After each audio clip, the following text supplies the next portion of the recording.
Pandian store சீரியல்லேருந்து விலகிறதுக்கு இதுதான் காரணம் அப்படின்னு ஹேமா அவர்கள் முதல் முறையாக அவங்களுடைய பர்சனல் லைஃப் பற்றியும் டெலிகாஸ்ட் ஆகிட்டு இருக்கக்கூடிய பாண்டியன் ஸ்டோர் சீரியல் பற்றியும் பேசியிருக்காங்க. பாண்டியன் ஸ்டோர் சீரியலில் மீனா அப்படிங்கிற கேரக்டரில் ஹேமா வாழ்ந்துட்டுருக்காங்க அப்படின்னு தான் சொல்லணும். அந்தளவு அவங்களுடைய கேரக்டர் எல்லாருக்கும் பிடிக்கும். அவங்களுக்குன்னு தனி ரசிகர்களே உண்டு. பாண்டியன் ஸ்டோர் நடிக்கும் போது நான் ப்ரெக்னெண்ட்டாக இருந்த போதும் நான் நடித்தேன். குழந்தை பிறந்த கொஞ்ச நாள்லேயே மறுபடியும் நான் நடிக்கவும் ஆரம்பிச்சிட்டேன். கொஞ்ச நாளுக்கு அப்புறமா என்னுடைய குழந்தைய பார்த்துக்க முடியலையே அப்படின்னு எனக்கு ரொம்பவுமே கில்ட்டாக இருந்துச்சு. அப்போ என்னுடைய ஃபேமிலி தான் ரொம்பவும் சப்போர்ட் பண்ணாங்க. வேலையை விட்டுறலாமா அப்படின்னு ஒரு கட்டத்தில் யோசித்தேன். ஆனால் நான் ரொம்ப கஷ்டப்பட்டு இந்த இடத்துக்கு வந்திருக்கேன். எனக்கு இருக்கக்கூடிய ஃபேம் அப்படியே போயிடுமேன்னு ஒரு பயமும் இருந்துச்சு.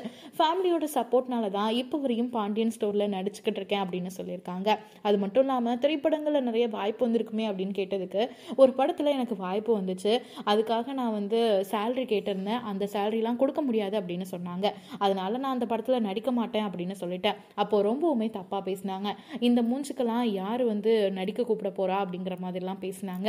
பட் இருந்தாலும் இதுதான் நான் அப்படின்னு சொல்லி பாண்டியன் ஸ்டோர் சீரியல் பற்றியும் அவங்களுடைய பர்சனல் லைஃப் பற்றியும் நிறையவே ஷேர் பண்ணியிருக்காங்க பாண்டியன் ஸ்டோரில் நடிச்சிட்டு இருக்கக்கூடிய ஹேமா அவர்கள்.